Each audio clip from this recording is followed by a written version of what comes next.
I'm running in District 7. That's the urban core of the city.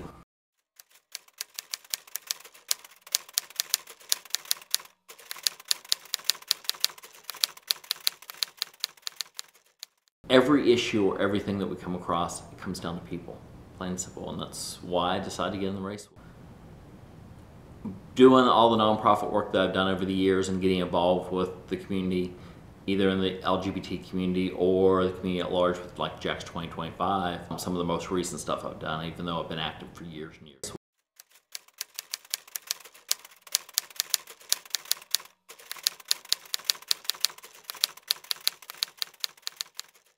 One thing that really was pivotal was the citizens are given 3 minutes to voice their concern on an issue.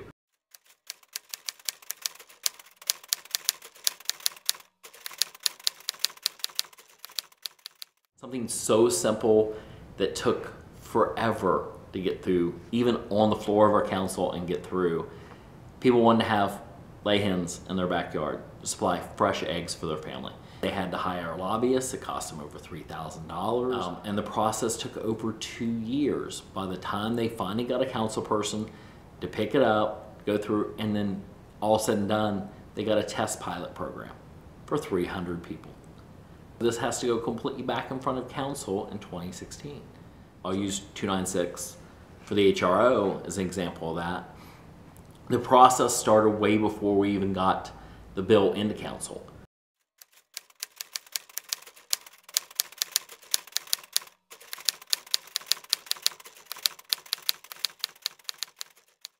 Of talking to the mayor's office, talking to candidates even beforehand, and finding when we get it, Warren Jones to pick up the bill and actually get it on the floor, it took over a year of the same repetitiveness of you want the citizens to have a voice, but that could have been wrapped up in no more than 6 meetings. Because in other words, you've heard the community, because you wind up hearing the same people over and over, that it's so passionate they feel that at every meeting they have to talk. And there's nothing wrong with that because every voice matters. But when the council people are not even really responding to their emails or phone calls, or you can't even get into them, to sit down and have a meeting, it makes a person frustrated. So they take that 3 minutes in front of council with all their passion that they can relay to the council people and try to get across to them in 3 minutes. And when it affects your life, like discrimination, you can't convey it in 3 minutes. You can't get people to realize that discrimination, no matter if it's based on sexual orientation, gender identity, gender expression, or even everything from race to religion to your religious background, to convey that in 3 minutes is almost impossible.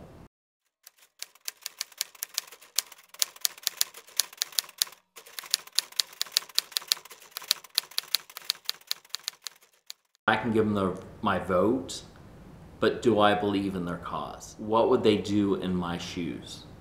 In other words, do they have the compassion not to just say, yes, I'm in favor of a human rights ordinance and I want to protect you.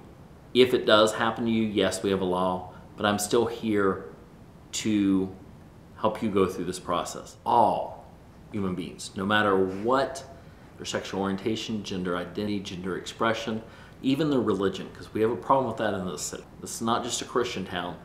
We have Jews, we have Muslims, we have people of the Buddhist faith, we have all different kind of religions. We've got to realize as a city, and I hope the elected officials realize, you've got to have compassion for that person.